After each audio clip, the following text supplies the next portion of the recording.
There's a moment, and most of you have felt it, even if you've never stood in a barn or touched a horse in your life, when you watch someone give everything they have to something that cannot thank them. No audience, no reward, no guarantee it even works. Just a person down on their knees in the dirt, doing the thing anyway. That moment is what this story is about. But here's what I need you to understand before we begin. The cowboy in this story wasn't brave in the way we celebrate. He wasn't riding into battle. He wasn't saving a child from a burning building. He was broke. He was exhausted. He had $17 to his name and a winter coming that he wasn't sure he'd survive with anything left intact. And he found a horse that was dying. And he stayed. What followed wasn't clean or cinematic. It wasn't a straight line from suffering to triumph. It was 4 weeks of doubt, of second-guessing, of watching something beautiful slip away inch by inch, and choosing, every single morning before the sun came up, to not let go. I was there for most of it. I watched it happen. I'm still not entirely sure what I witnessed, an act of stubbornness or grace or something that doesn't have a clean name in any language I know. But I wrote it down, every day, because some things deserve to be remembered exactly as they were, not polished, not simplified. Just true. The first thing I wrote in my journal, that November was not poetic. It was cold came early, lost 2 fence posts to the frost heave. Fingers won't close right in the mornings. That's the kind of man I was then.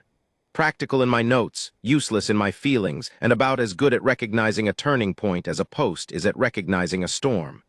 Things happened to me and around me, and I wrote them down like weather reports, temperatures, and wins and losses, and I moved on. So when I first saw Cutter McCray crouched down in the ravine off the south end of the Harlan spread, the morning light barely clearing the ridge and the frost still thick on the grass, I did not think, this is the beginning of something. I thought, that man is going to get himself hurt. He was kneeling in the mud beside a horse that, from 20 yards out, looked dead. I pulled my mule, Sadie, to a stop and squinted through the cold. The horse was down on its side. One leg stretched at a wrong angle, not broken, I'd come to learn, but a tendon pull so severe the leg had locked into that position from the swelling. Its ribs were showing through the hide like fence rails under thin burlap. The animal's eye, the one I could see from the trail, was open but barely, that half-glazed look that horses get when they've stopped fighting and started waiting. Cutter had both hands on the horse's neck, not petting it, not checking a pulse, just holding it, like a man holds something he's afraid will leave before he's ready. I rode down. "Morning," I said. He didn't look up. "Morning." "That yours?" "Not yet."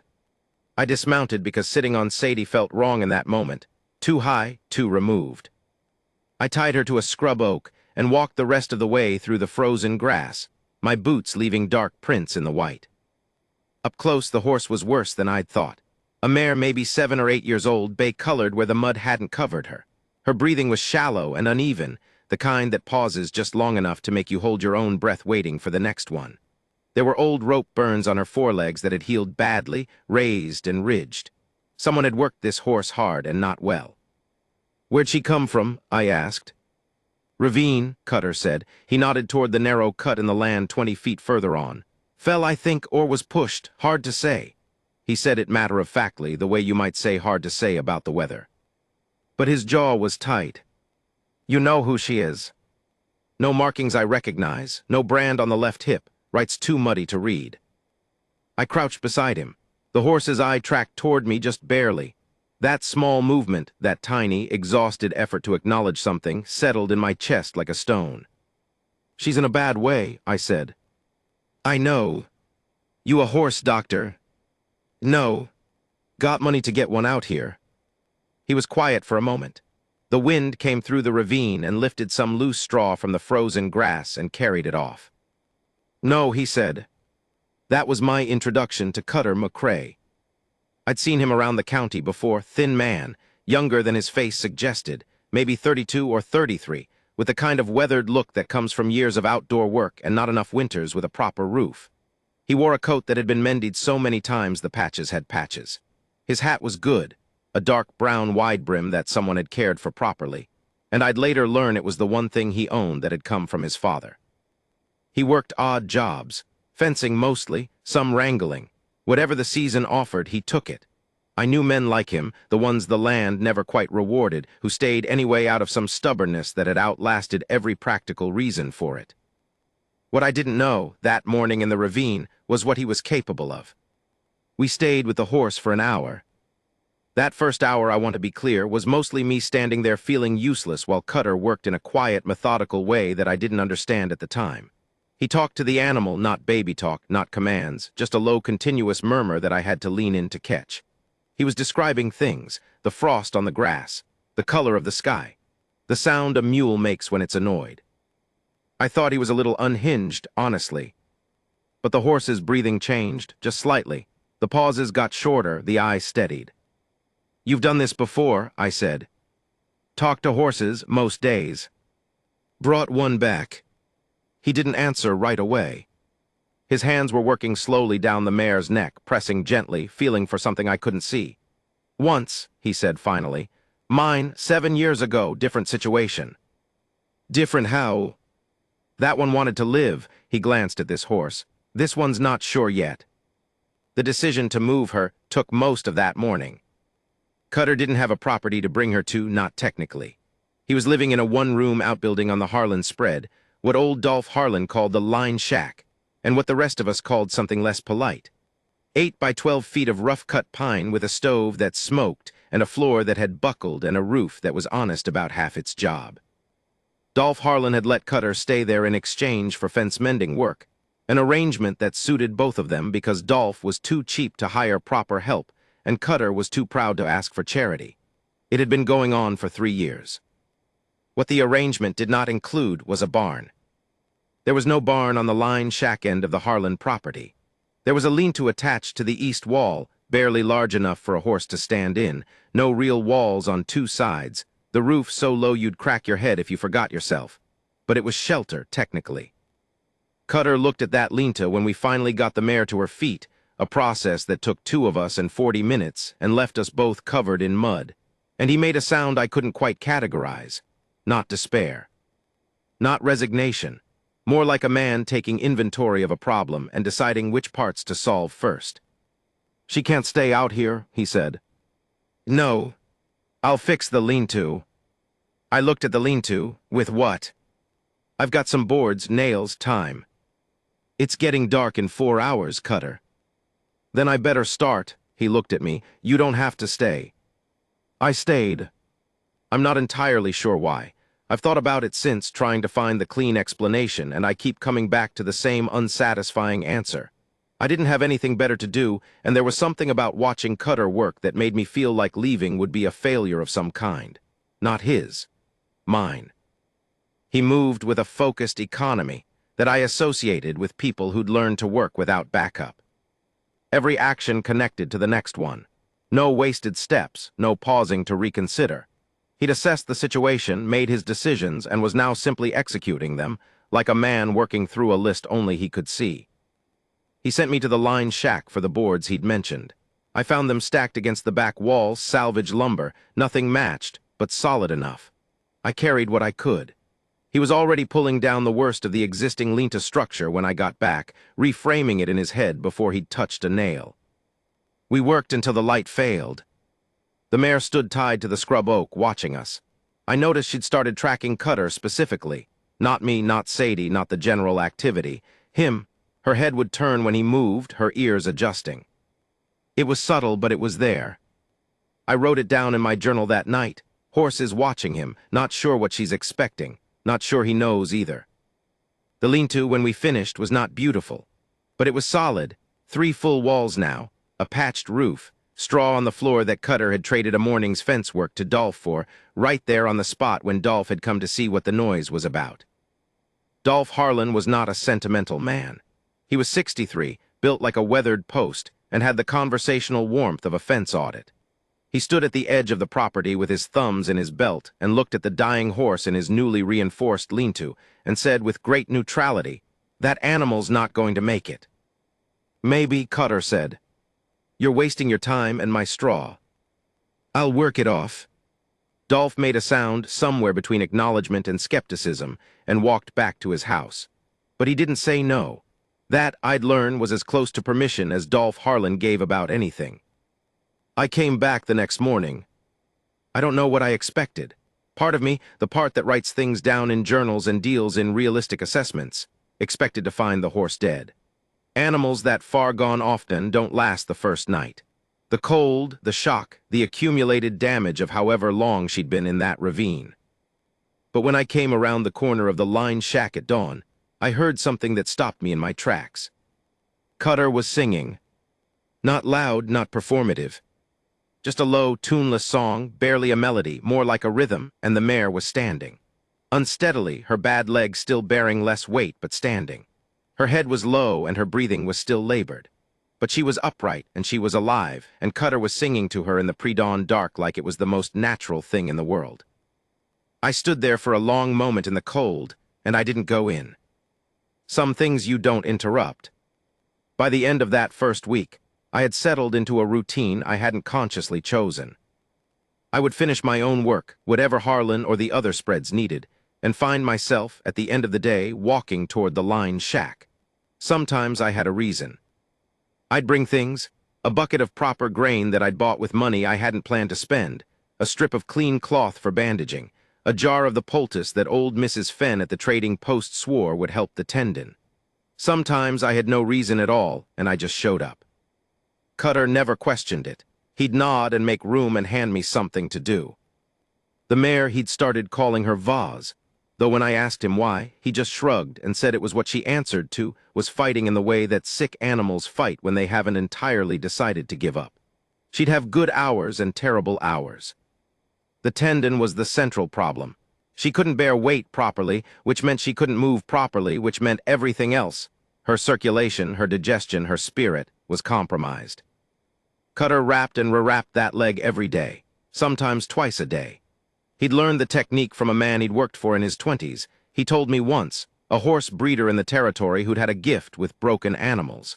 He spoke about this man the way people speak about teachers they never properly thanked, carefully, with a specific sorrow underneath the words.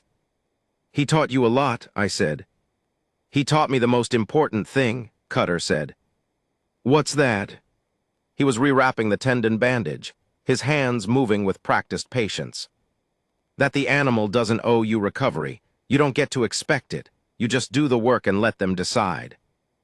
I wrote that down verbatim. I don't usually do that, but some sentences deserve to be preserved exactly. The thing I hadn't anticipated about Cutter McCray was his humor. Not the broad, saloon bar kind. Something quieter and more unexpected. A dry observation delivered with a straight face. Usually at the exact moment you'd stopped expecting anything funny at all. The end of that first week, we were both sitting outside the lean-to in the last of the afternoon light, too tired to move and waiting for nothing in particular, and I was complaining about the cold and the fence work and the general misery of November, and Cutter listened to all of it with great patience and then said, "You know what Vaz thinks about your problems?" "What?" "She thinks you're very dramatic for a man who gets to sleep indoors." I laughed so hard I spilled my coffee. I hadn't laughed like that in months. The sound of it surprised me. What I wrote that night in the back pages of my journal where I kept the things I didn't want to be too obvious about, I think she's going to make it. Not because she's strong enough yet, because he is. And something about being near that, I don't know. It's like standing near a fire you didn't build. You're still warm. I drew a small, embarrassing sketch of Vaz at the bottom of the page. I have never been a good artist. On the 9th day, Vaz put weight on the bad leg for the first time. Not full weight, not even close. Just a tentative test, a shift, a pause, a 3-second bearing of partial load before she adjusted back. But we both saw it. Cutter was in the middle of filling the water bucket and he went completely still, the bucket hanging from his hand, his back to me.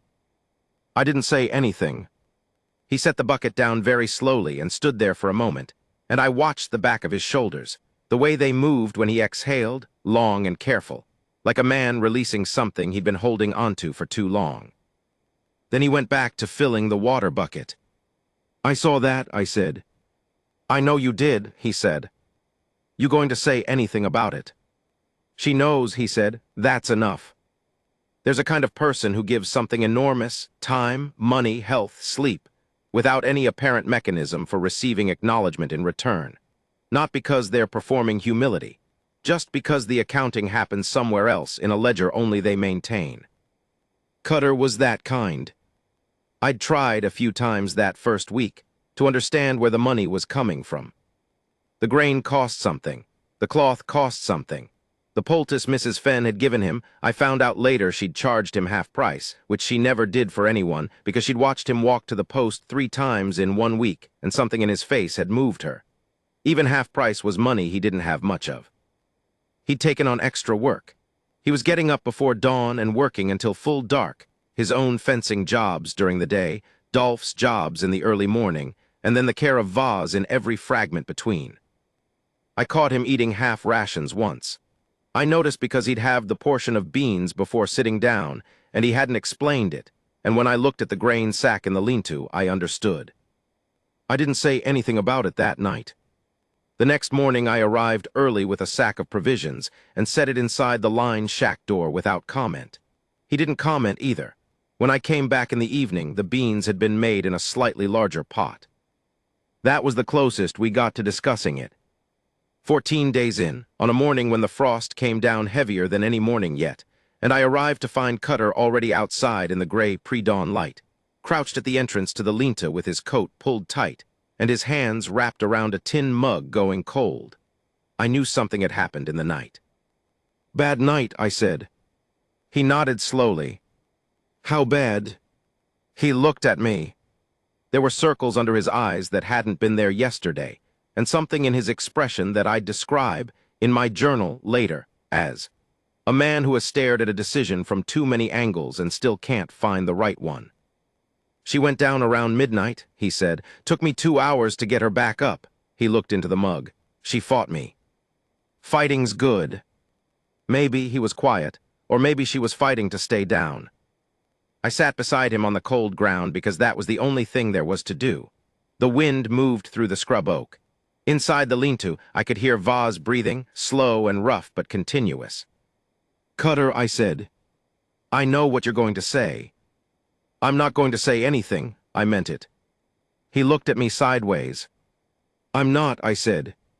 "I just thought you should know someone was sitting here with you." He looked back at the lean-to. A long time passed. The sky went from gray to the thin, washed-out blue of early winter mornings. "She was someone's horse once," he said finally. "Good someone, I think. Whoever taught her manners before the rope burns, she still knows how to be handled right. You can feel it the way she gives her head when she trusts you, soft and deliberate. Someone cared about her once." He paused. "Then they didn't." He didn't finish the thought. He didn't need to. I wrote more in those 2 weeks than I had in the previous 2 years of the journal. Not because I was recording events, though I was dutifully in my practical way. Because being near Cutter, McCray, and Vaz was doing something to the way I perceived things. I was noticing details I usually walked past. The particular way light moved through the gaps in the lean-to wall in the mornings. The sound Vaz made when she recognized Cutter's footsteps, a low, chest-deep rumble, not quite a nicker, not quite anything else. The way Cutter's hands moved when he was worried, a restlessness in the fingers, a subtle working of the joints, like a man counting something he can't see. I kept personal logs, yes. I'd always done that. The habit had outlasted every other discipline I'd tried to build. But I'd never filled pages like this, never felt the urgency. Something was happening here that I didn't want to lose. The end of part 1 finds me on a cold afternoon, 16 days since the ravine, sitting on an upturned crate outside the lean-to while Cutter works the tendon wrap with the focused patience of a man who has done this too many times to count and not enough times to feel certain. Vaz is standing. She's bearing weight, real weight now, both legs, though the bad one is still tentative, still catching, still carrying the ghost of the injury in every step. She's not healed, but she's different from the horse in the ravine. Something has come back into her eye, that quality of attention that dying animals lose and living animals have. She's watching things. She's tracking sounds. She reached out earlier and took a carrot from my hand with a precision and gentleness that startled me, deliberate, considered, like a creature relearning that the world contains things worth reaching for. Cutter doesn't see me watching him. He's focused entirely on her. His hands are moving slowly, steadily, and he's murmuring again. Not a song this time, just words, just the low, continuous current of his voice, telling her things about the day, about the light, about nothing in particular. I write in my journal, day 16. She's standing better. He doesn't know yet what he's doing. I mean that exactly. He doesn't know it's remarkable. He just thinks it's what you do. I close the journal. Outside, a crow lands on the fence rail and considers us with its flat, ancient intelligence, and then flies away. The wind has died. In the lean-to, Vaz turns her head toward Cutter's voice, and for one moment, just one, her ears come fully forward. It's the first time I've seen that. I don't write it down. Some things you just have to let happen. Narrated by Del Mercer, still keeping the journal, still pretending it's for practical purposes, still lying to himself about both. There is a specific misery that belongs to the third week of a thing you weren't sure you could do for 1 week. The first week runs on adrenaline and purpose. The second week runs on momentum. The third week has nothing to run on. The third week is just the raw arithmetic of what you have left and what the task still requires, and the gap between those numbers and the question of what you do about the gap. For Cutter, the third week began on a Tuesday when Dolph Harlan told him the fence work was done until spring. I was there when it happened. Dolph delivered this information with the same emotional texture he'd used to describe a change in the weather, factual, brief, entirely indifferent to consequence. The fence work was done. The arrangement was therefore paused. Cutter would of course be welcome to stay in the line shack because the alternative was turning a man out in November, and even Dolph Harlan had some floor. But the extra income was gone. Cutter stood in the cold and listened and nodded and said, "Understood." He said it the way I've come to understand he says difficult things, quietly, without embellishment, in the tone of a man who is filing the information somewhere deep and will deal with it later in private. He came back to the lean-to and picked up the water bucket and said nothing. I waited. "I'll find something," he said. "I know. I'm not telling you that so you'll do something about it. I know that too." He looked at me. There was something in his expression that was close to embarrassed, that particular discomfort of a man who has been witnessed in a difficulty he didn't invite witness to. "I just need a few weeks," he said. "That's all, just a few weeks more and she'll be weight-bearing properly. Then she can move, then the situation changes." "How does it change?" He set the bucket down. He leaned against the lean-to wall and looked at Vaz, who was, at that moment, standing solidly on all 4 legs for the first time without the slumped favor of the bad one. Looking at something in the middle distance with that alert, forward-eared expression she was starting to wear more often. "She's worth something," he said. "She will be anyway, when she's right. That's a quality horse under all that damage. You can see it in how she moves. Someone bred that animal carefully." "You're thinking of selling her?" He was quiet for a moment. "I'm thinking that I'll know what to do when the time comes." He picked the bucket back up. "Same as always." The money problem arrived fully formed by the end of that week. I knew because I came to the line shack on Friday evening and found Cutter sitting at the small table inside with a piece of paper in front of him and a pencil in his hand, and the expression of a man doing math that isn't working out. He looked up when I came in. He didn't hide the paper, but he turned it slightly, not concealment, just the privacy of a man who manages his own business. "Dinner," I said. "Had some." He hadn't. I could tell by the stove it was cold, no recent cooking, but I didn't push it. I'd brought supplies again. I set them on the table without ceremony, the way I'd developed for doing it so it didn't feel like charity. Cutter looked at them. He looked at me. "Del." "Beans take time," I said. "I'll start them." He let me. We ate in the way men who aren't comfortable with tenderness manage it, by not talking about it and being quietly present and letting the shared meal do the work that words would do badly. After he told me about the paper, he'd been trying to calculate how long the grain would last at the current rate, versus the minimum Vaz needed for recovery, versus what work he could realistically pick up before the full winter closed the outdoor jobs.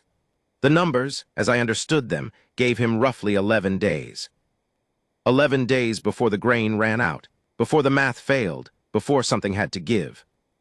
"And you've got 11 days left of recovery before she can move," I said. "Maybe 12. "That's close." "Close enough," he folded the paper. "I've lived on clothes. I've known men who performed stoicism, who wore it like a costume, the crossed arms and the set jaw and the short sentences, all of it carefully arranged to signal a particular kind of hardness. Cutter wasn't performing anything. His quietness was just genuine. It was the quietness of a man who had decided at some point early in his life that the world did not owe him commentary on his struggles, and so he did not offer commentary in return. But that third week, I started to see the edges.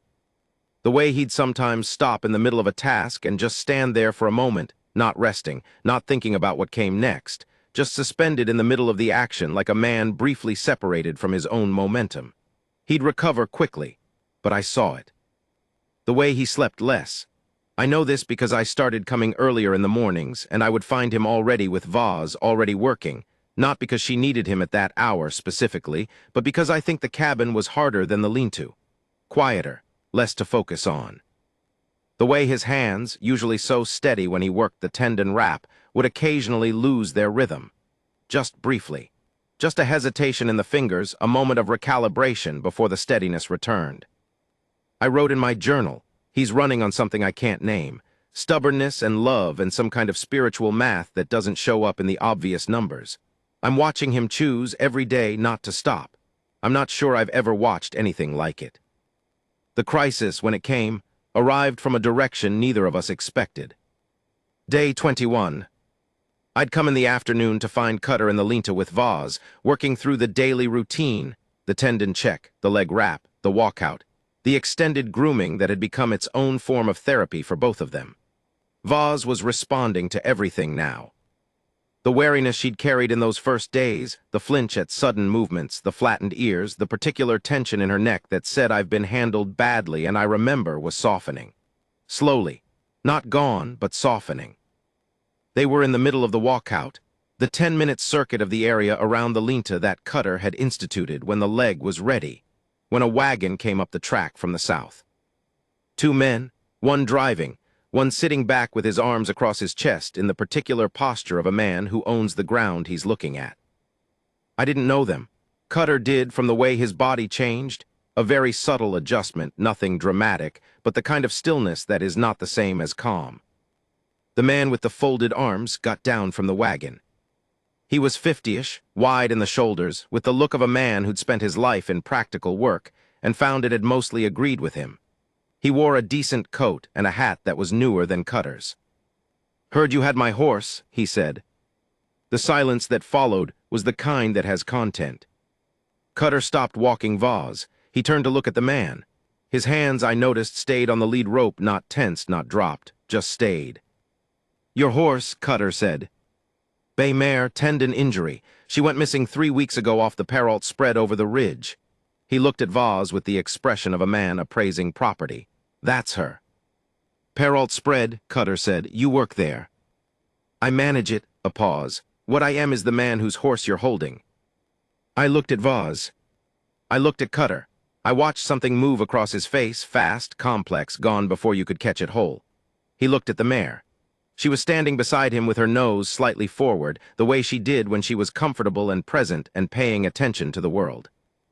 "She was in a ravine," Cutter said. "Off the south end of this property. She'd been down for I don't know how long. She had rope burns on her forelegs and her tendon was locked and her ribs were showing." The man looked at him, and someone had left her. "A beat. Animals get loose," the man said. "That's the nature of animals." "Is it?" Cutter said. It was not a question. What I want to tell you about this moment is the way Cutter's voice stayed level. It would have been easier, maybe even understandable, to raise it. 3 weeks of work. 3 weeks of his own food, his own money, his own sleep. 3 weeks of wrapping a tendon twice a day and sleeping light to check on her breathing and eating half portions and doing math that didn't work. And now a man in a decent coat was saying "my horse," and looking at Vaz like she was a piece of equipment he'd misplaced. Cutter's voice stayed level. "She's not ready to travel," he said. "I didn't ask for your assessment." "I know you didn't, I'm giving it anyway." He looked at the man steadily. "The tendon's still healing. You move her wrong, it tears again, and next time she won't come back from it. Give me another week." "A week? 5 days maybe, she's close. Another 5 days, and she'll travel sound." The man looked at Vaz again. His expression had shifted slightly, not softer, not warmer, but recalculating. The practical part of him, I thought, was listening even when the rest of him didn't want to. "And what do you want for the trouble?" he said. "Is that where this is going?" Cutter was quiet for a moment. "Nothing," he said. "Nothing. I want her to travel sound, that's what I want." The man, his name was Garrett. I learned later, Cyrus Garrett, who managed the Perrault spread and was regarded in the county as efficient, hard, and not particularly cruel, which apparently passed for fine, stood there for a moment longer, reassessing something. Then he got back in the wagon. "5 days," he said. "I'll send a man." He drove away. Cutter stood holding the lead rope in the empty afternoon for a long time. I stood beside him. "You're not going to get anything for it," I said, eventually. "No. 3 weeks of your food and your work and your sleep." "Yes." "And he's going to walk away with her and not." Dell, his voice was quiet, not sharp. "I know." I stopped. He stroked Vaz's neck, once deliberately the way he'd done 100 times before. She turned her head toward him and did the thing she'd started doing in the last few days, the thing I hadn't quite been able to describe.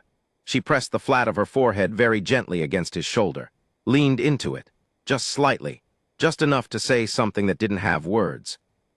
He let her.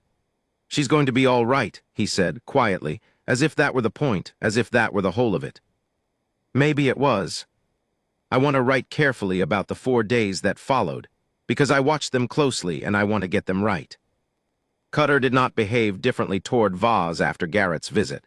There was no withdrawal, no protective distance installed to make the eventual leaving easier. He continued every part of the routine with the same focused, patient steadiness that had characterized the whole 3 weeks. If anything, I thought, and I recorded this with some uncertainty, he put more in. Not more work, the work was already maximum.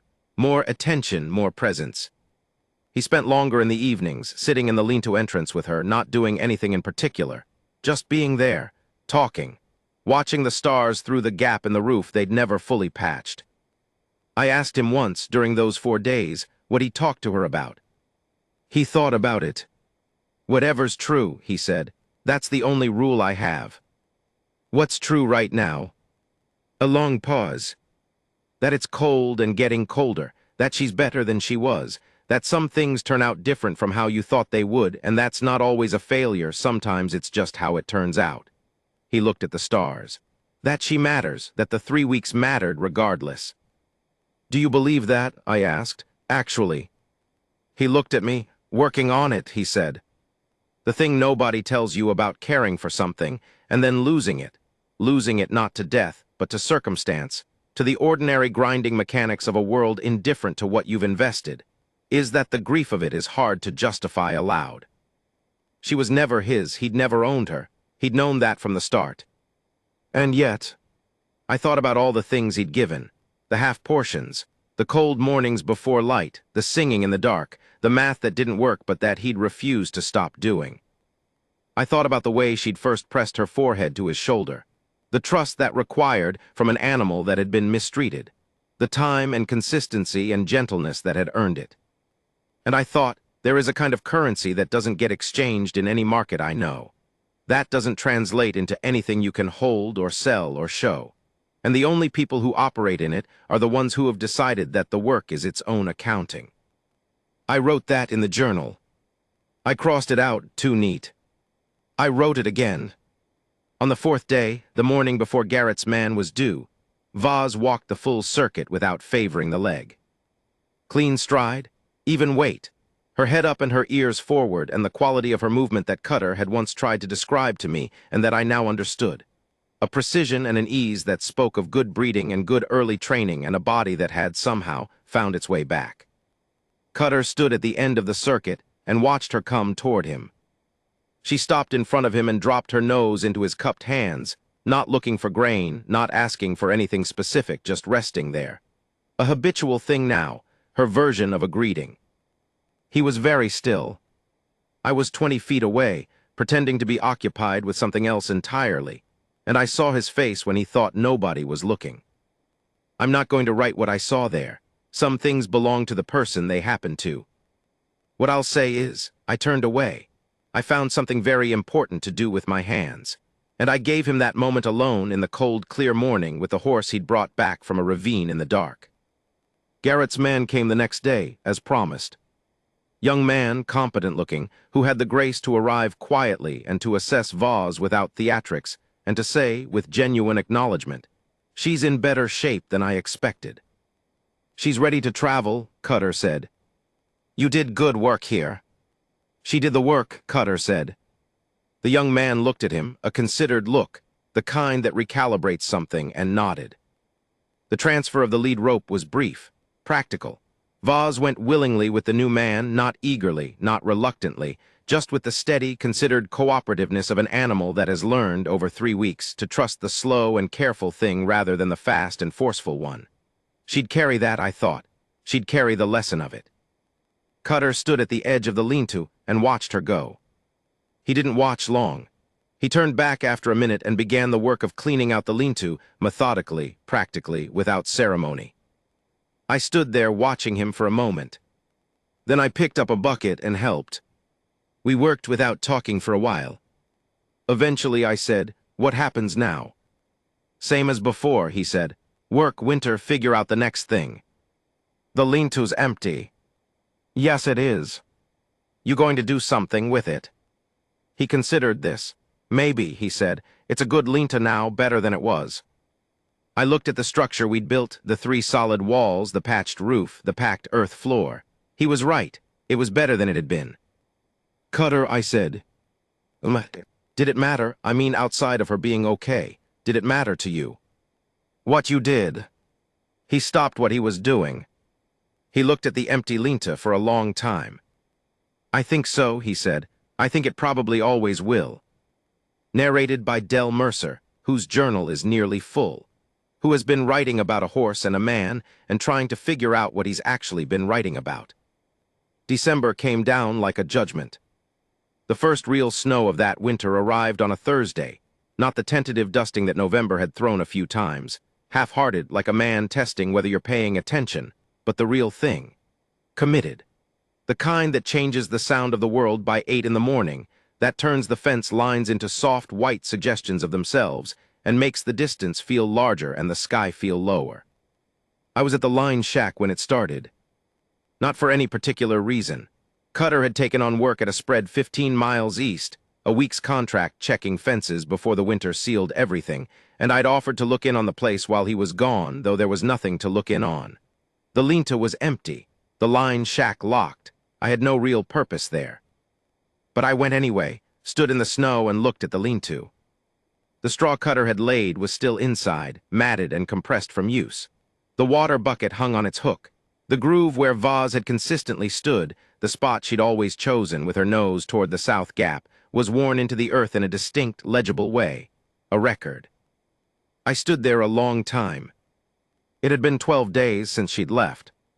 Cutter came back from the fence contract on a Friday evening with $60, which was, by his accounting, the most money he'd had at one time in 3 years.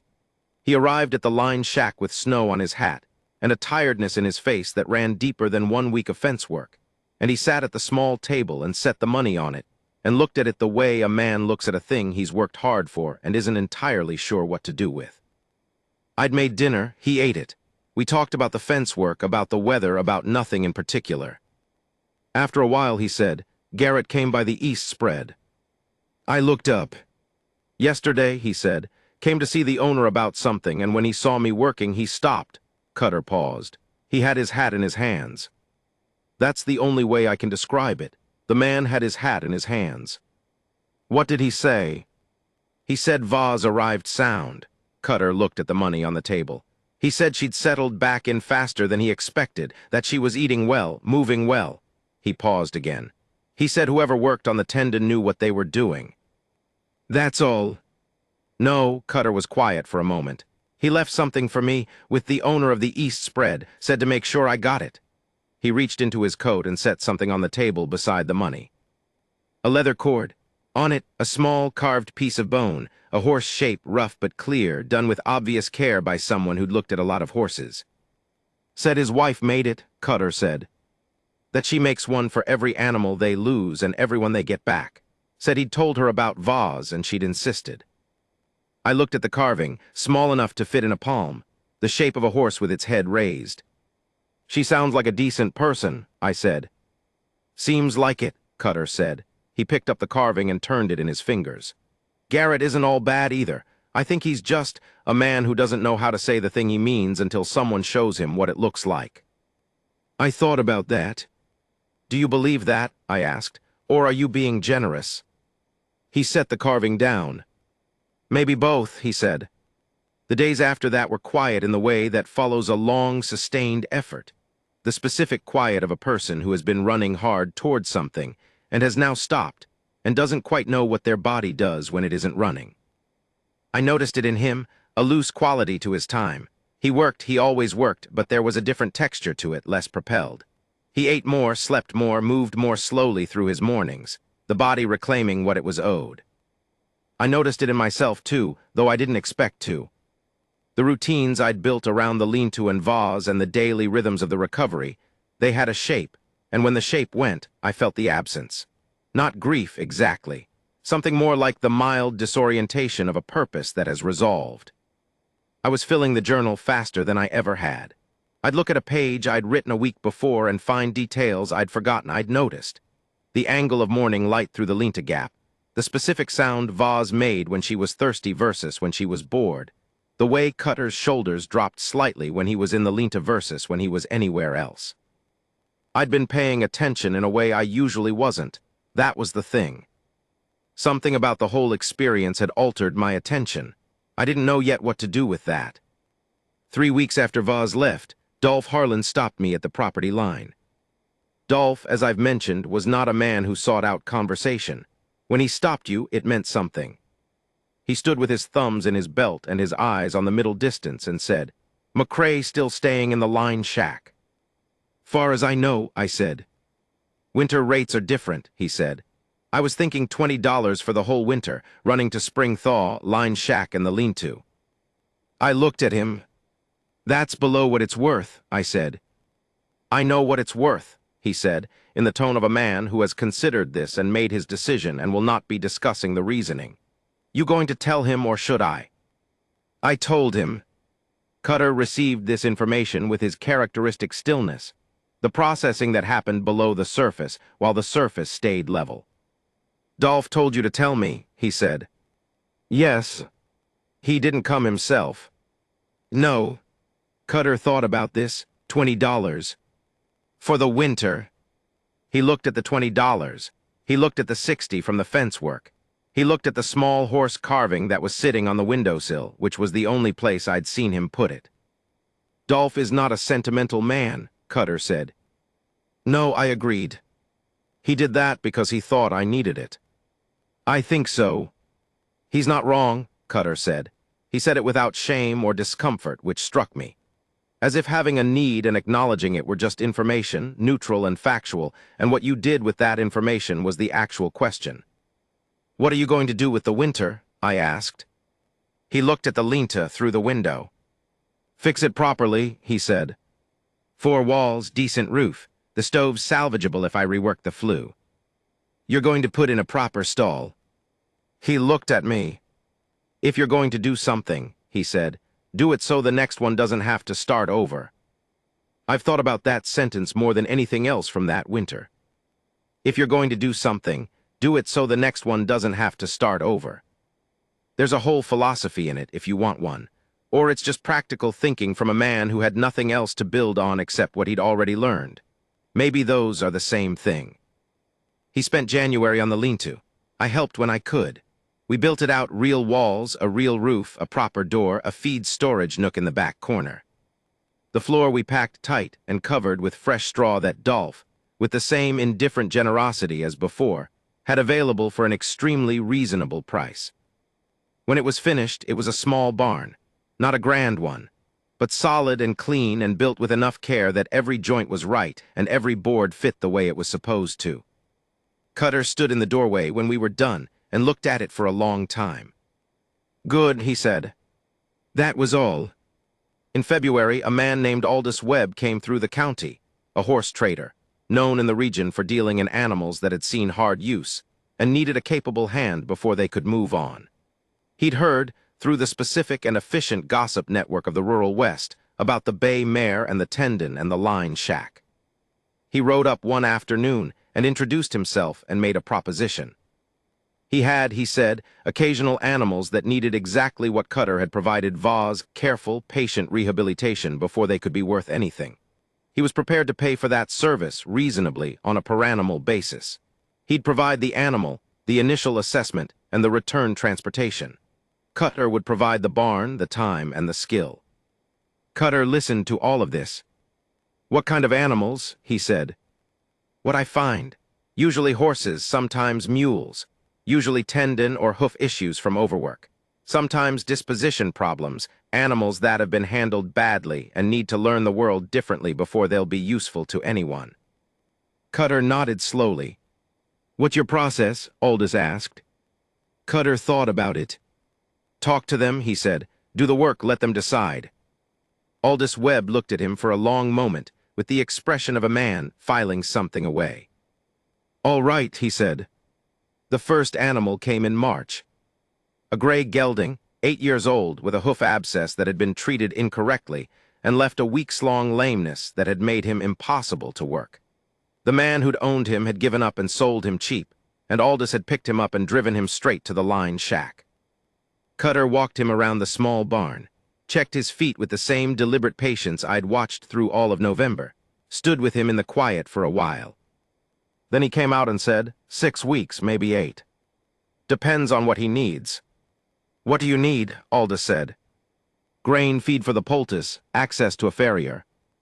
Done. Aldous shook his hand and left. I stood there. "Well," I said. "Well," Cutter said. We went back inside.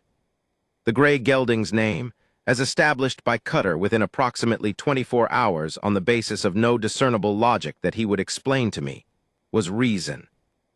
I asked why. "He's got a lot of it," Cutter said, "when you give him half a chance." I kept writing in the journal.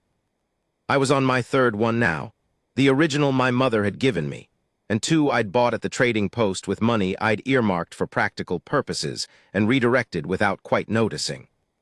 The writing had become something I didn't examine too closely, the way you don't examine a habit that's working. In March I wrote, "The thing I keep coming back to is the lean-to, not vase specifically, though vase always, but the lean-to. The way it exists now versus how it was, what it became because of what it was used for, and whether Cutter knows, I mean truly knows, that what he built is not the structure. What he built is the knowledge that someone will show up and stay. That's the structure. The boards are just boards." I'm not sure that's precisely right, but it's what I had. Spring thaw came in April with its usual drama. The ice breaking on the creek that ran along the south end of the property. The ground going soft and unpredictable. The mornings suddenly warm and then cold again and then warm, the whole world renegotiating its terms. On a morning in late April, a letter came for Cutter at the trading post. He carried it to the lean-to and opened it there, standing in the doorway with the morning light behind him, with Reason watching from inside with his large, considered eyes. He read it twice, then he folded it and put it in his coat. "News," I said. He handed it to me. It was from a woman in the county, the wife of a rancher who'd had to sell most of his stock the previous fall to cover a debt, and had kept 2 horses that he couldn't bear to part with. One of those horses had been favoring a leg all winter. They couldn't afford a vet. They'd heard about the gelding and the work being done at the line shack. She wrote, "We don't have much to pay, but we heard you do good work and that you're fair. Our horse needs help. Anything you can tell us, anything at all, would mean more than we can say." I read it and handed it back. Cutter stood there. "What are you going to do?" I said. He folded the letter carefully and put it back in his coat, and looked at the small barn he'd built over the course of a cold winter out of salvage lumber and stubbornness, and a specific understanding of what a structure like this was for. "Write them back," he said. "Tell them to bring the horse." This is where I have to be careful about how I end this. Because I could give you the clean version. I could tell you that Cutter McCray went on to build something remarkable, a practice, a reputation, a livelihood from that first cold November morning in a ravine. I could tell you that Vaz was fine and thriving, that Garrett's wife sent another carved horse when she heard the full story, that Dolph Harlan gave a speech at a county gathering about character, and quietly tripled the winter rate without telling anyone. Some of that happened. Some of it didn't. What I can tell you with precision is what I saw, which is a man in a poor coat, with a water-stained journal he never used for anything practical, stood in the doorway of a barn he'd built himself in the middle of a hard winter, and read a letter from a woman he'd never met who needed help with a horse.